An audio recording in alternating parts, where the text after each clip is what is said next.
8 minutos sobre las 11 de la noche, Fernando González Laxe. Muy buenas noches. Buenas noches. Expresidente de la Xunta de Galicia, varias cosas que hay que hablar con usted esta noche. La primera pregunta del millón. Enseguida vamos a ver cuáles son las propuestas concretas que se presentaban el otro día en relación con el futuro económico de Galicia, pero una pregunta facilita. ¿Cuándo se va a normalizar la situación económica aquí en Galicia?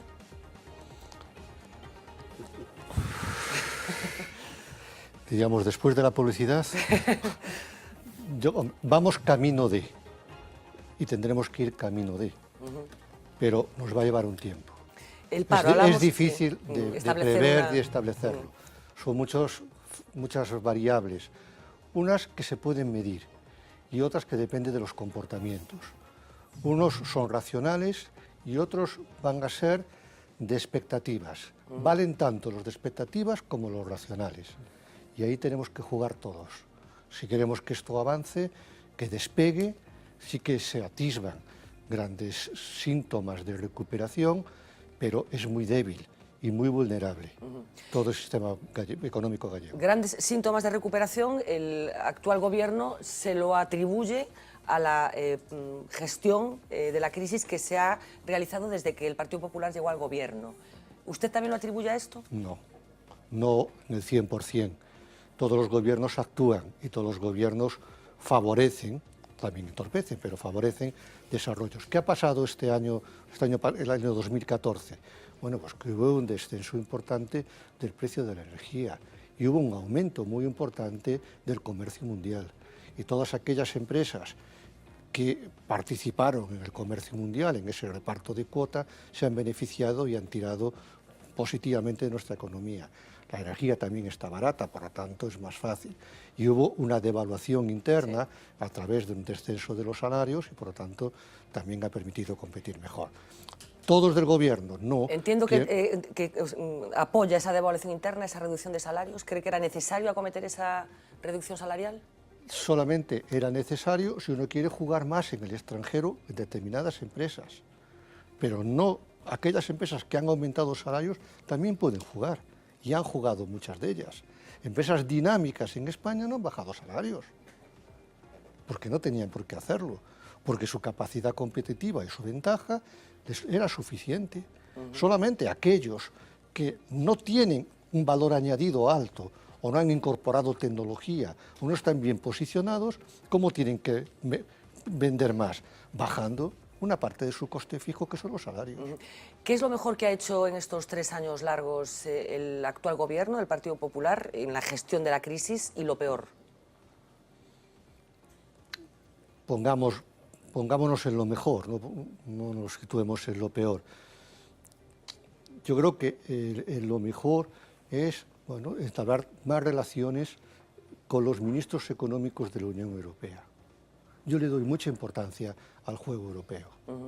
Y yo veo que el ministro Guindos, no tanto el ministro Montoro, pues por lo menos habla con los ministros de Economía Dice, europea. por lo menos, la inmediatamente anterior fue Elena Salgado, ministra del Partido Socialista. ¿No veía esa relación, esa capacidad de interlocución con la anterior ministra? Ya queda muy atrás esa etapa.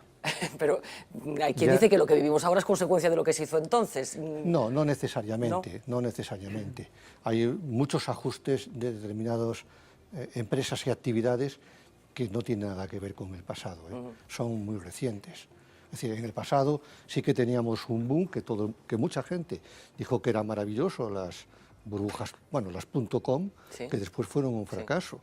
Y en cambio ahora alguien entreveía que iba a ser muy interesante el tema de la energía, de las renovables, y todavía estamos parando.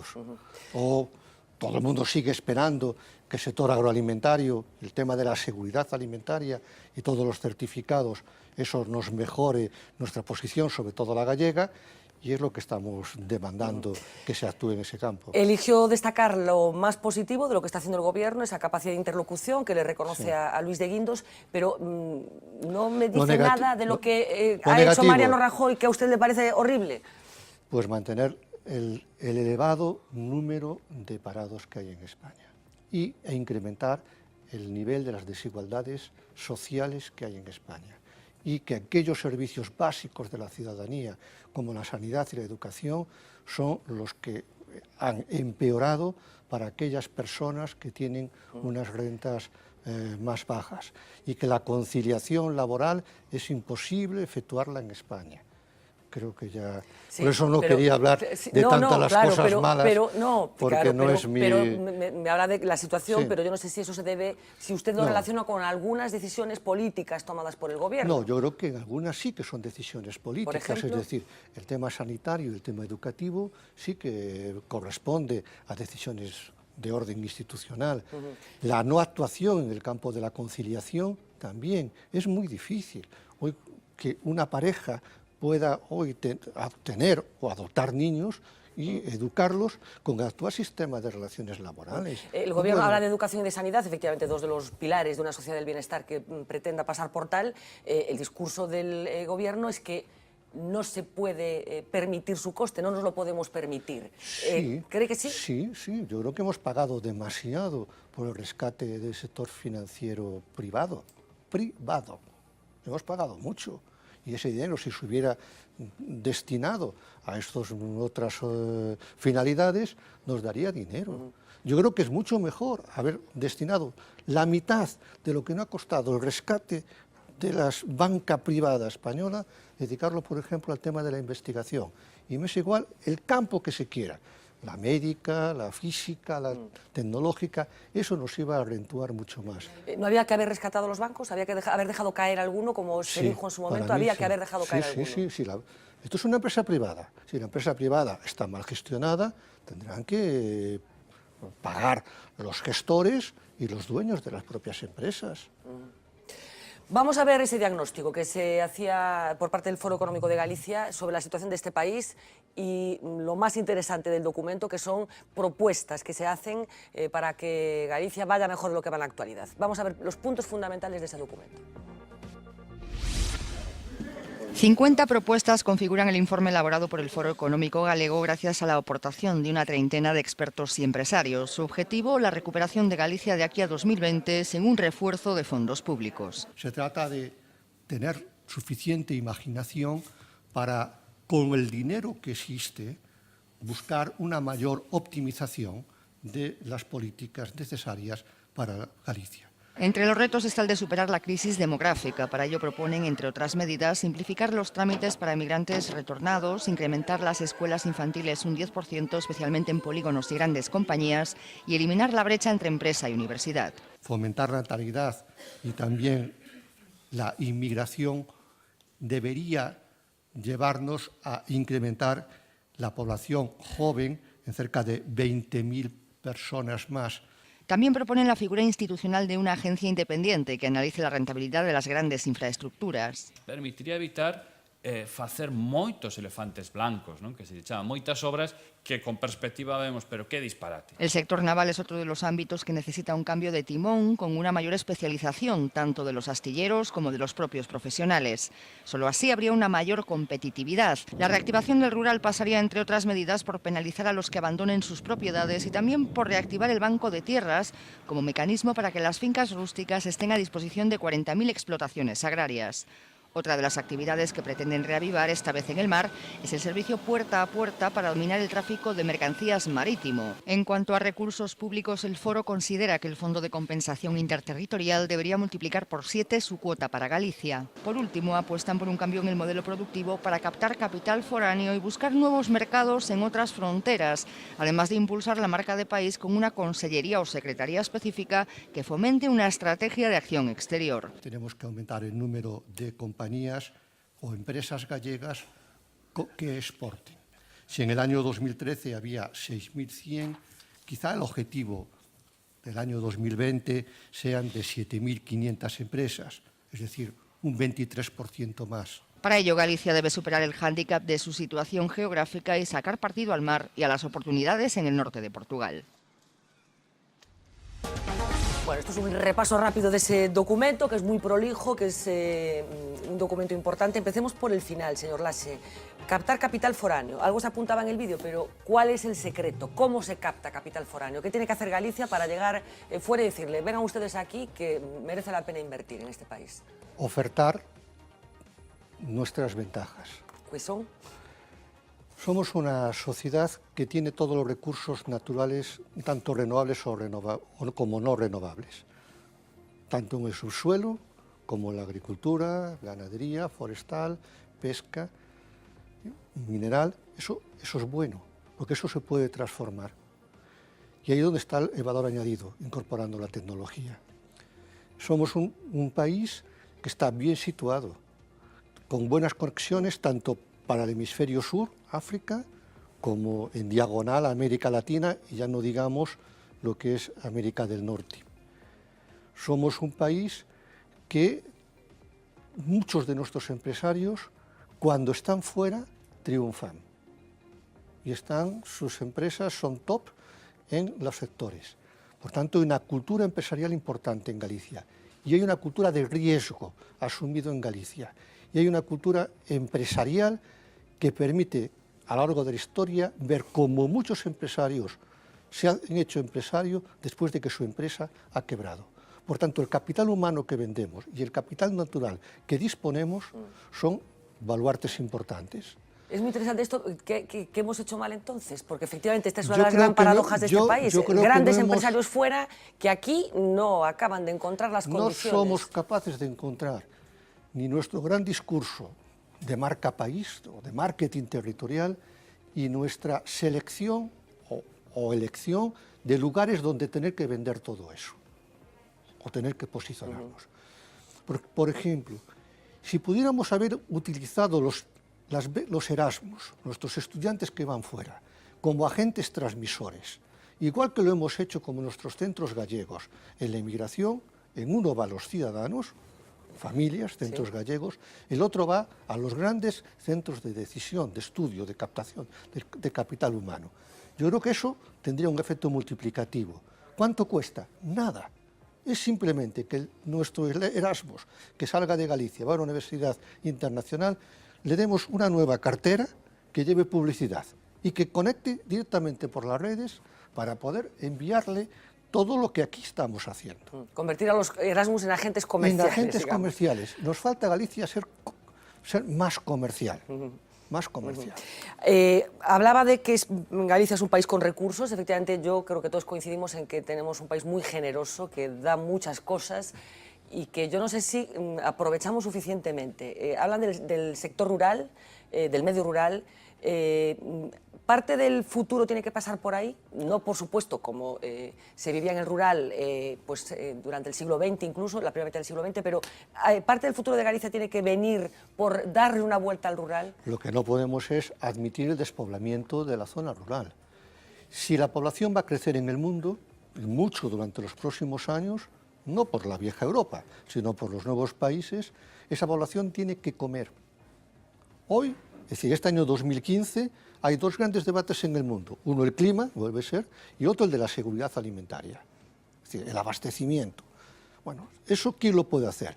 Aquellos países que tengan rural. O dicho de otra forma, aquellos países que tengan agua. Y hoy está lloviendo. O sea, que, lo cual es riqueza. Lo cual es riqueza. Entonces, aprovechemos todo eso. Tenemos aquí mundo rural, tenemos la mayor posibilidad, o abanico de posibilidades de producir. Entonces, ¿qué nos ha faltado aquí? ¿Creérnoslo? ¿Nos ha faltado autoestima? ¿Qué nos ha faltado? Autoestima yo creo que no. Yo creo que la tenemos suficiente, bien dotada. Pero lo que sí nos falta, yo creo que en términos técnicos es una vocación comercial mucho más desarrollada. Y orientar nuestras políticas públicas hacia objetivos muy concretos. Habla de esa vocación comercial, hablábamos antes un poco de nuestro contorno, pero ¿esa vocación comercial también ha fallado en la relación de Galicia con el resto del Estado? ¿Qué consideración tiene Galicia en estos momentos como, como agente, digamos, no la relación política, sino la consideración que el resto de España tiene con respecto a Galicia?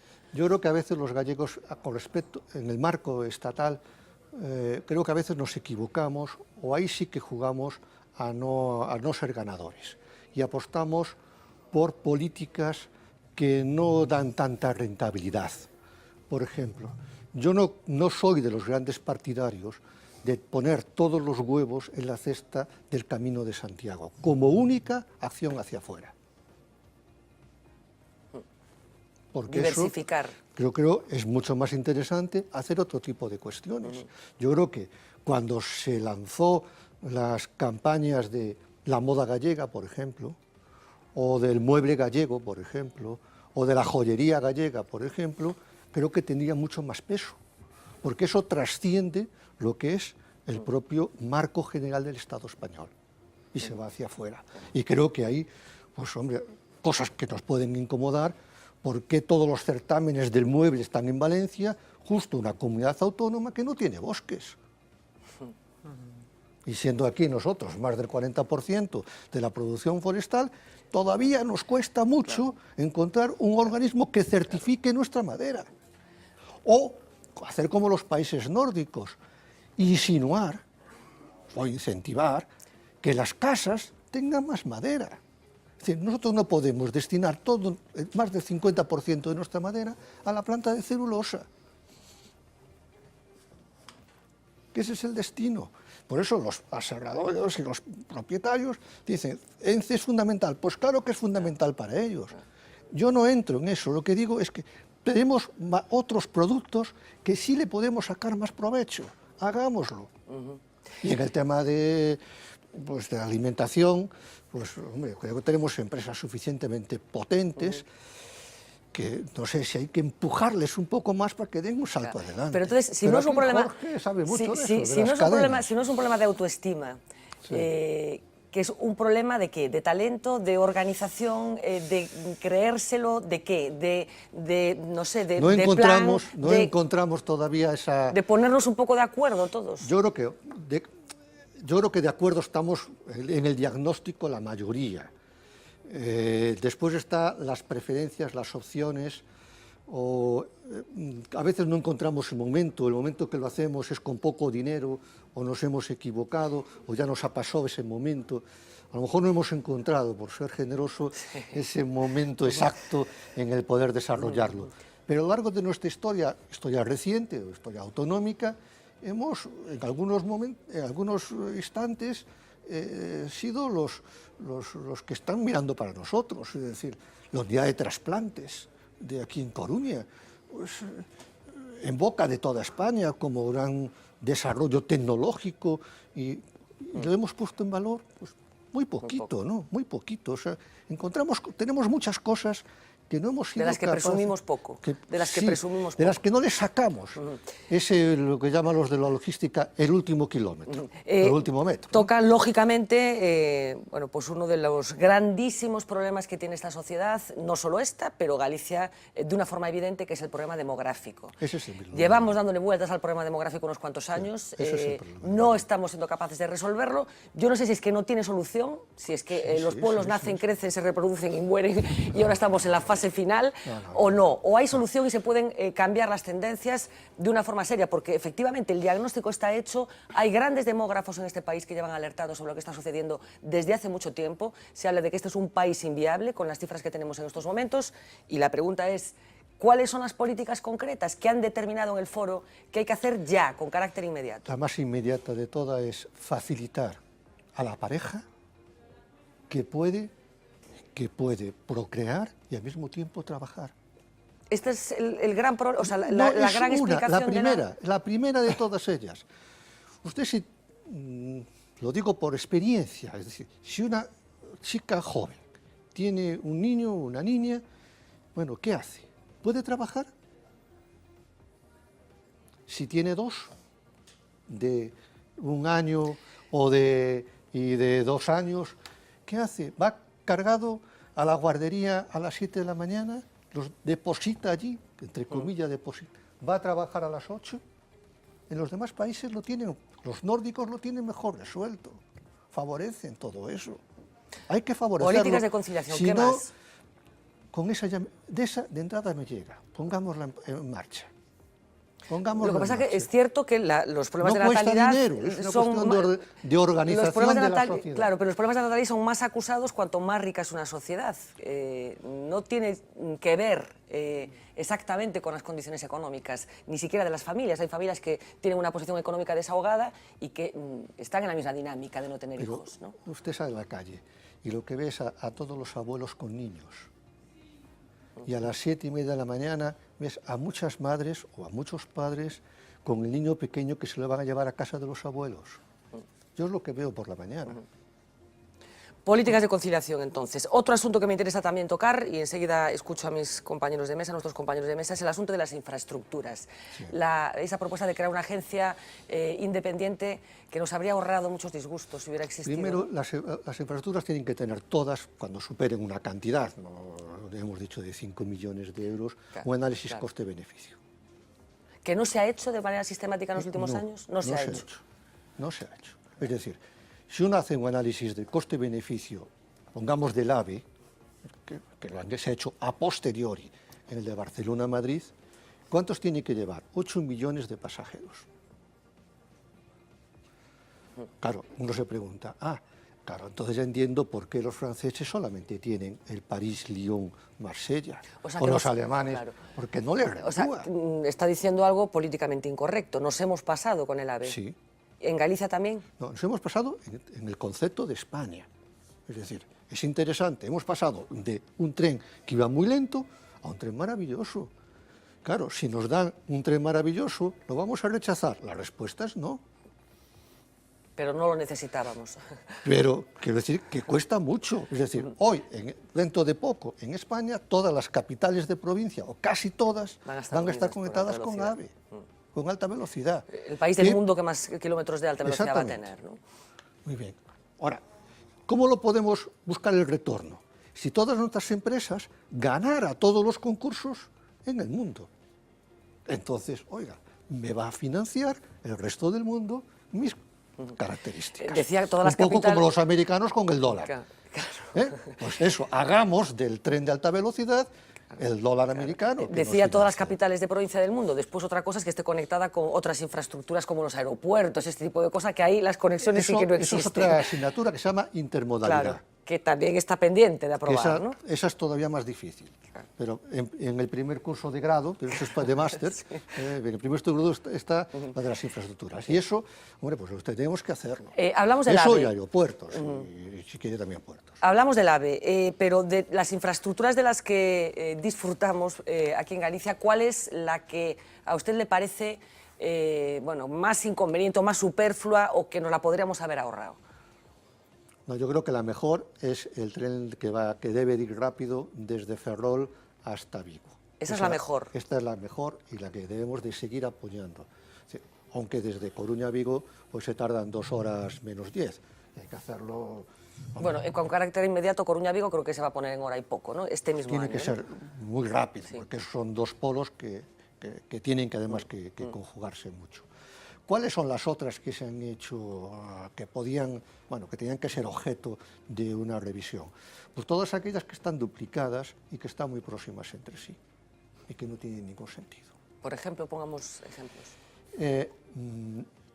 Hay un aeropuerto que está situado, que se llama Bonn-Colonia. Bonn en aquel momento era la capital de Alemania. No tenía aeropuerto propio. Uno llegaba a Bonn-Colonia, tomaba el autobús, uno iba para Bonn, otro iba para Colonia. El aeropuerto de la capital de Noruega, de Oslo, está a 40 y tantos kilómetros. Sí, hay ejemplos. Nadie se ha asustado.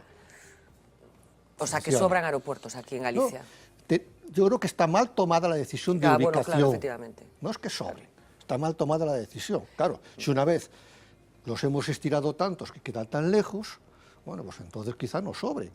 Pero si hubiéramos tomado la decisión al principio de ubicarlos en el lugar correcto, bueno, entonces, no tenemos país sí para tanto. Sería mucho mejor. No tenemos país para tanto, para ubicarlos. 3 en lugar correcto, no nos llega. 4 con Oporto, entonces. Bueno, con las Rozas. Bueno, con Rozas, efectivamente, y uno que estuvo a punto de haber en Xinzo también, creo. Bueno, a punto. Sí, bueno, hubo uno que ya no funcionó, que era el de La Toja, el de la Lanzada. Bueno, o sea, no hay país para ubicar tantos aeropuertos, ¿no? Claro. ¿Han sido irresponsables los políticos creando necesidades de infraestructuras en la población que la población no tenía? La población, a vista de esto, estaba contenta y reclamaba Bueno, pero más. claro, tampoco lo pide, muchas veces ni siquiera se les había ocurrido, es decir, esto llega a posteriori, ¿no? Y después, hombre, siempre hay una cierta presión de las empresas de construcción, que eso sobra. Y eso también es importante. Bueno, pero hay que saber decir que no, desde Los el lobbies, buen político, los supongo, lobbies, ¿no? también existen. Pero entonces los lobbies están condicionando las Los tomas de lobbies también decisiones. existen, los lobbies existen en todas partes. Sí, pero existen, pero está Claro. hasta ese punto de condicionar y de obligar, Vamos entre a ver. comillas, a los gobiernos a tomar decisiones Yo a creo- todas luces yo creo que imprudentes. yo creo que hay una decisión que debe de ser de los lobbies, si no sería imposible, que son las autopistas de peaje alrededor de Madrid. Porque se han hecho, se han expropiado, se han hecho y no hay gente. Claro, pero está... O sea, sí. si no hay gente, Está ¿quién ha hecho el estudio ese? Porque ahí no hay gente, ahora estamos en el rescate de las mismas. Eso, yo pongo ese ejemplo Claro, que pero es el parece que está ejemplo- eximiendo de responsabilidades a los políticos, No, que en no, última no, no, instancia no, son no, los no. que aceptan las presiones de los lobbies, porque Los son los que políticos toman son la los que al decisión. final toman la decisión. Claro, por eso. La toman ellos. Entonces, Y insisto, la ha responsabilidad habido de mucha ellos. irresponsabilidad en la clase Sí, política en estos sí, últimos sí, años. En ese sentido, sí, de las infraestructuras, sí. Y además hay trabajos publicados. Es decir, hay inversiones realizadas en infraestructuras que no tienen ni en el primer año, ni en los 5 años siguientes, Visos ni de- en los 8, aumento de usuarios. Había que ganar elecciones, supongo. Claro, no, si hay trabajos de ese tipo, hay Claro. magníficos expertos haciendo análisis de este tipo. Bueno, ¿no? vamos a escuchar más voces, bueno, entre otras cosas porque aquí hay más personas que han participado en la elaboración de este documento, así que si me permitís, Manuel, Jorge, vamos a empezar por los que no participaron en la elaboración de este documento, empezando por Pablo Arangüena. Bueno, pues Fernando González Laxe ha dicho cosas para mí muy interesantes, que son, en primer lugar, que en Galicia hay capital natural y capital humano, ¿no? Y que lo que se trataría es de poner en valor ese capital natural y ese capital humano superior al de otras comunidades de España, en buena medida, que tenemos, pero que sin embargo nunca se acaba de poner en valor, es decir, siempre parece que hay un complejo, pero yo sobre todo lo que creo es que lo que hay es una deficiente intervención pública, es decir, en Galicia ha faltado desde tiempos casi inmemoriales planificación económica y una cosa que nunca ha existido que es política industrial, ¿no? La política industrial de la era Fraga era aquella lluvia fina que consistía en regar de subvenciones todo lo que brotaba, digamos, en Galicia, ¿no? Nunca existió una orientación estratégica de la política industrial. Y yo creo que a día de hoy sigue sin existir, ¿no? Y yo le preguntaría si cree que esto es un problema y si cree, como muchos, que la mejor política industrial es la que no existe, ¿no? O sea, existe esa visión, digamos, de derecha, de cierta derecha, que dice que es la mejor política industrial la que no existe, ¿no? Luego, si tiene la sensación sobre todas estas medidas que se han propuesto y que se proponen cada cierto tiempo de forma más o menos sistemática, de que alguien en algún ámbito público toma nota de estas sugerencias que son muy buenas, ¿no? Y luego, respecto al tema de las infraestructuras, es que me preocupa, porque lo veo uno de los problemas de este país, ¿no?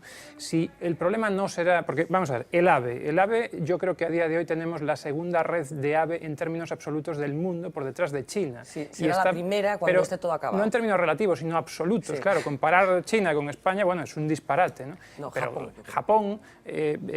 Alemania, es decir, países con mayor población y mayor renta per cápita, ¿no? Se cuidan muchísimo cada vez que construyen un AVE, pero las autopistas, los inventores de las autopistas, las Autobahn, fueron los alemanes, ¿no? Sin embargo, tenemos una mayor tasa de kilómetros por habitante de autopista que Alemania. La pregunta, Entonces, Pablo, por favor. Si esto no será porque verdaderamente en este país tenemos un cierto tipo de capitalismo que consiste en un aconchavamiento entre las grandes constructoras que a su vez lo están con los bancos y cada vez que se construye una infraestructura, pues hay comisiones de por medio que benefician a determinada gente. Y todo este sistema tiende a eso, a la comisión y a beneficiar a determinado capitalismo, llamémosle, de amiguetes. Señor Laxe. En la primera, yo creo que en el tema de la industria, ahí en Galicia nos hemos equivocado siempre los enfoques. Es el único sector donde el enfoque siempre lo hacemos mal, porque lo hacemos a través de actividades. Cogemos la nomenclatura, la clasificación del Instituto Nacional de Estadística y entonces nos equivocamos, cuando hay que buscar otro tipo de estrategia de sinergias. Si toma nota de las propuestas, afortunadamente, por lo menos son receptivos, que ya es importante. Los documentos que hemos elaborado en el foro, los 9 documentos y este resumen final sobre los documentos elaborados, que son las 50 propuestas, han sido entregados a las instituciones. ¿Y hay acuse de recibo? Y hay acuse de recibo, porque sí, fue acuse de recibo. Y en la tercera, si yo sospecho que hay un aconchavamiento entre constructoras y políticos. No, yo creo que no. Eso no quiere decir que haya muestras, como salen en los medios de comunicación, de que sí, algunos se han contabilizado. Carlos Aymerich. Sí, vamos ver, efectivamente, eu creo que o primeiro problema que ten Galicia é o problema demográfico, tamén se salienta no informe, e aquí concordo co que dixo o señor González Laxe, algo que lle dixera o vello Galbraith, non, a Reagan, que tiña moi preocupado polas familias, pero despois facía unha política para acabar con elas. E dixolle, mire, non se preocupe tanto polas familias, dealles traballo, dealles servizos públicos, dealles recursos, que esas familias pois terán fillos, iso é o que falta aquí. No conxunto de Europa hai xa houve unha recuperación do pico demográfico, iso está estudado, e houve unha comisión no Parlamento Galego, houve dúas xa na que se estudaron estas cuestións, e a análise e as conclusións eran claras. Mix, servizos públicos e axuda, pero non hai a vontade política de poñer eses recursos. A cuestión, a ver, eu creo efectivamente que Galiza ten recursos, que Galiza ten capacidade, porque hai moitos países, non, en termos territoriais máis pequenos, en termos de dotación de recursos menores, e que saen adiante, incluso como países independentes. A cuestión, eu creo que vai en que, aparte de que as políticas poden estar mal orientadas, de que non temos poder político para tomar certas decisións, refírome. No informe din que necesitamos ter unha política exterior propia de... Pois non temos, e hai ademais agora unha lei que se acaba de aprobar de acción exterior que limita totalmente todas esas capacidades.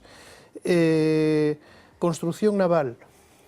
Bueno, eu creo que hai poucos exemplos máis claros de inoperancia da dirección política dunha empresa pública. E ademais inoperancia que sempre pagamos os galegos, por certo. Entón, claro, teremos nosa capacidade de ter unha empresa pública ou de dirixir desde Galiza a construcción naval, en concreto a pública na ría de Ferrol, ou polo menos de participar, que é unha previsión que está no estatuto, tampouco se fai nada. A banca, bueno, pois alguén terá que responder de por que se lle regala a un empresario de Venezuela, verdade, por 1.000 millóns de euros, un banco que foi rescatado con casi 10.000 millóns de euros públicos, e que xa no primeiro non está dando beneficios, porque iso non se fixo no resto de Europa. Houve outros países que meteron cartos e dixeron, bueno, vamos recuperar os cartos como nos Estados Unidos. Carlos, alguna pregunta concreta? Entón, esas eran un pouco a reflexión, sobre todo se non hai, aparte de outras cuestións, un problema de falta de capacidade e de poder político en Galiza para poder levar adiante estas cousas, claro. No, yo creo que no, creo que los dirigentes políticos tienen capacidad, los que han pasado y los que están en el Parlamento. Falo en termos de poder, de competencias. Bueno, pues de competencias yo creo que tenemos las suficientes, incluso para desarrollar políticas de acciones exteriores. Incluso. ¿Coa nova lei de acción exterior? No, bueno, yo creo que uno puede llegar a pactar, de estar de acuerdo, concordar con el gobierno de la nación, pero sin duda alguna, un territorio compite, igual que compite una empresa, igual que competimos nosotros profesionalmente con otros compañeros nuestros, los territorios como tales, ciudades, países, comunidades autónomas, compiten, por tanto tienen que desarrollar su acción exterior. Construcción naval, estoy completamente de acuerdo contigo que la inoperancia de Navantia y sobre todo la inoperancia de no haber desarrollado otro tipo de tecnologías que podían encontrar nichos de mercado. Y con el tema si tenemos poder político en Galicia, yo creo que es lo suficiente para poderlo hacer. Otra cosa es si se quiere ejercer. Bueno, se nos va a ir el tiempo y yo quería hablar de más cosas. Yo, Jorge, te dejo, si quieres plantear una cuestión, pero muy breve, porque quiero hablar de los 25 años que hace que nuestro invitado de esta noche se despedía como presidente de la Xunta y hacer algún apunte. Sí. Muy breve. Dos reflexiones. La primera es el tema de las infraestructuras que salió aquí, y como es muy prudente Fernando González Laxe, yo soy muy imprudente, entonces yo no concibo las inversiones últimas en las terminales aeroportuarias y no concibo que existan y que persistan 3 aeropuertos en Galicia. No concibo lo de la Ciudad de Cultura, no concibo, y esto suena muy mal, que se construya un puerto exterior dudoso al lado de otro puerto exterior, no concibo la cantidad de suelo empresarial carísimo que se ha desparramado por Galicia y, desde luego, yo creo que efectivamente lo que sobra en España ahora son aeropuertos con el AVE, y es un tema que quería dejar encima de la mesa. Segundo, yo creo que en Galicia falta un modelo económico.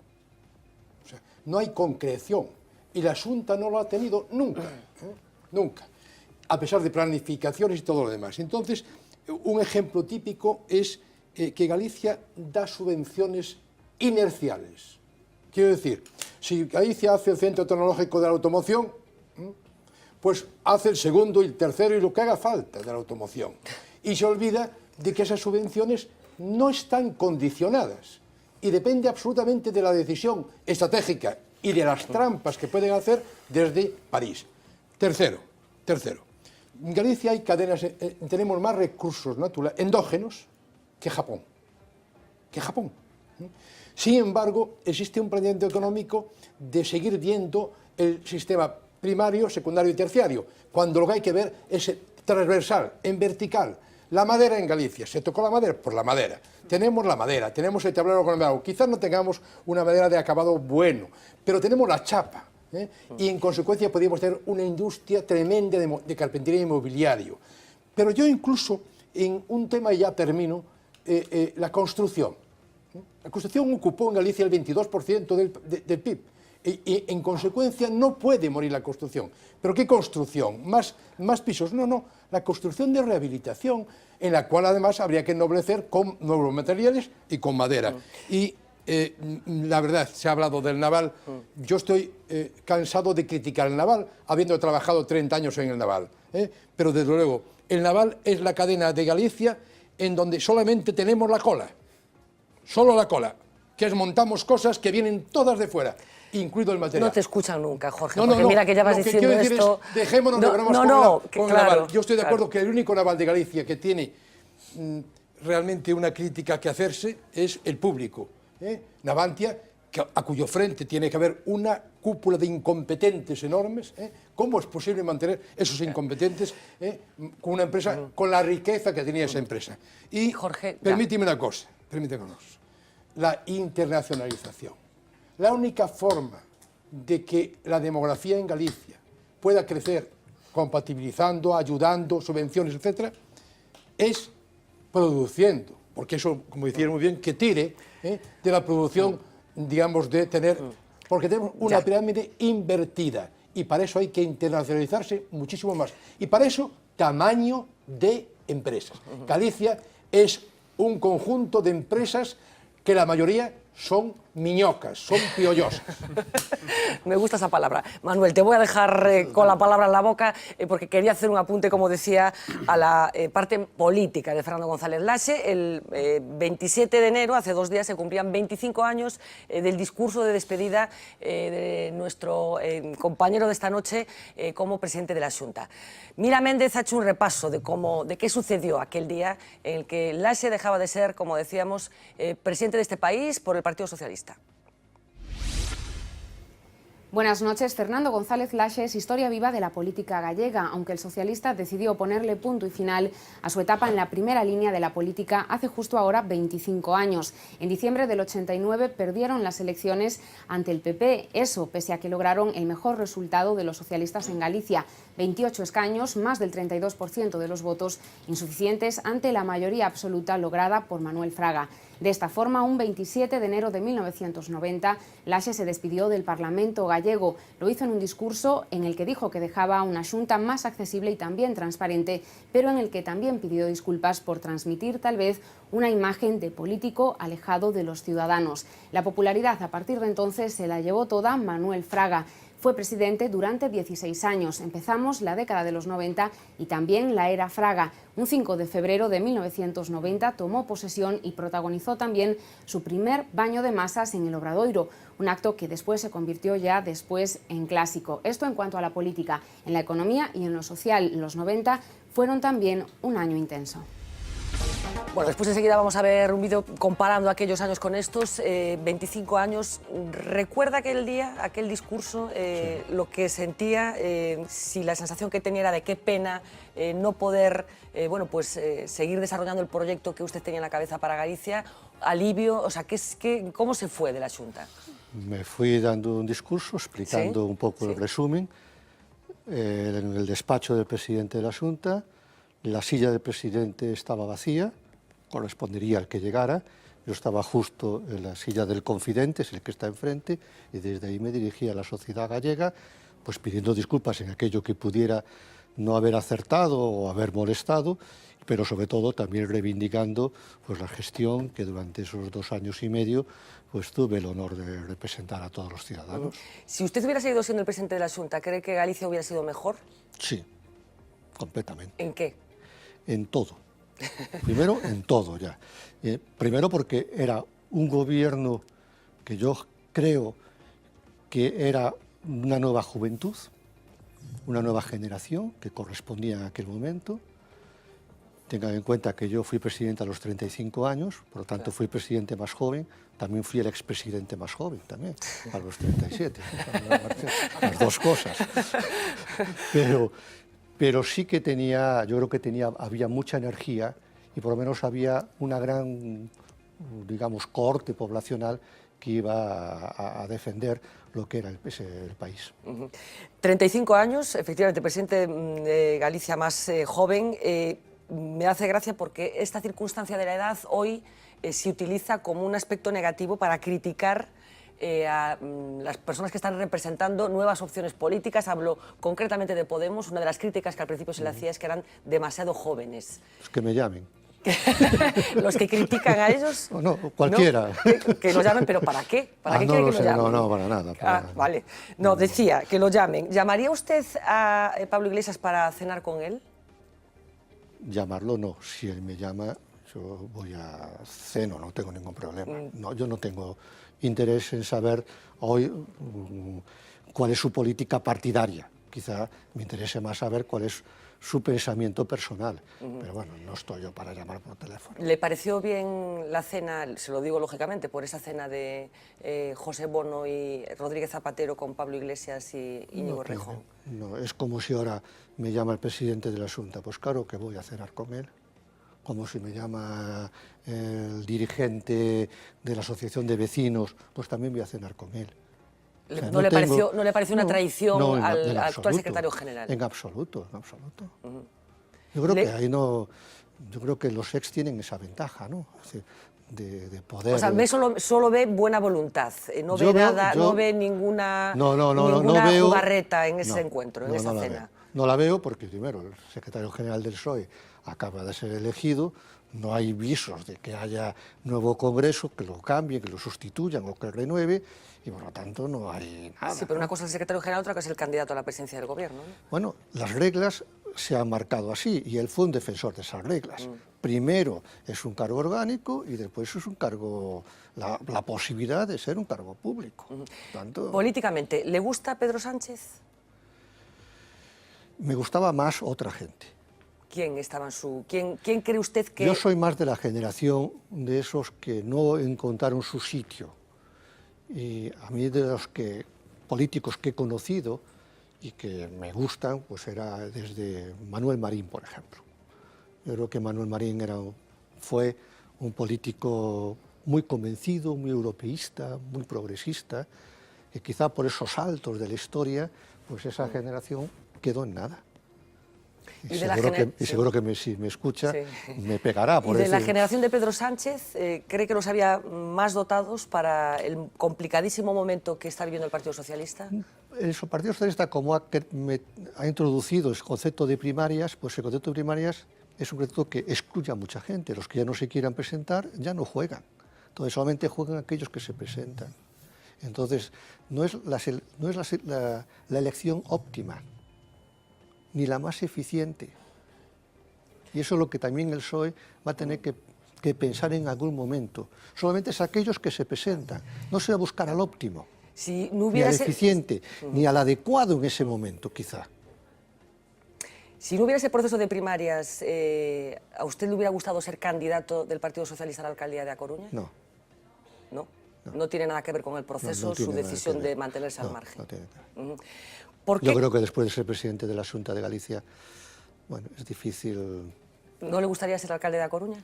Ya fui alcalde de Coruña. Ya fui, ostenté la alcaldía, más que, hay que matizar las palabras. Ya ostenté la alcaldía de La Coruña en algunos días. Yo fui concejal en el Ayuntamiento de Coruña. Bueno, Entonces, pero efectivamente. claro, sí. por ejemplo, el día que se cambió y se puso el rótulo de la Plaza de la Constitución, ese día yo estaba de alcalde. Y lo dice todo Cheo. Es que el alcalde titular se marchó. Claro, es que ese día fue a las 2 semanas del 23F. Y había bastante poca gente. Por si acaso. No sé, unos miraban desde las ventanas, los del edificio de enfrente. Caray. Caray. Y solamente apareció el delegado del gobierno en la recepción municipal. ¿Cómo se llamaba la plaza antes? Claro, se llama la plaza, el General Franco. Claro, es sacar una placa y poner otra. Por eso, a mí eso ya, como Ya alcalde, tiene colmado, ya tiene ya me llegó. O cuando recibí al presidente del partido, a Ramón Rubial, ese día, o los primeros de mayo. Claro, para mi generación, nos importaba mucho la simbología.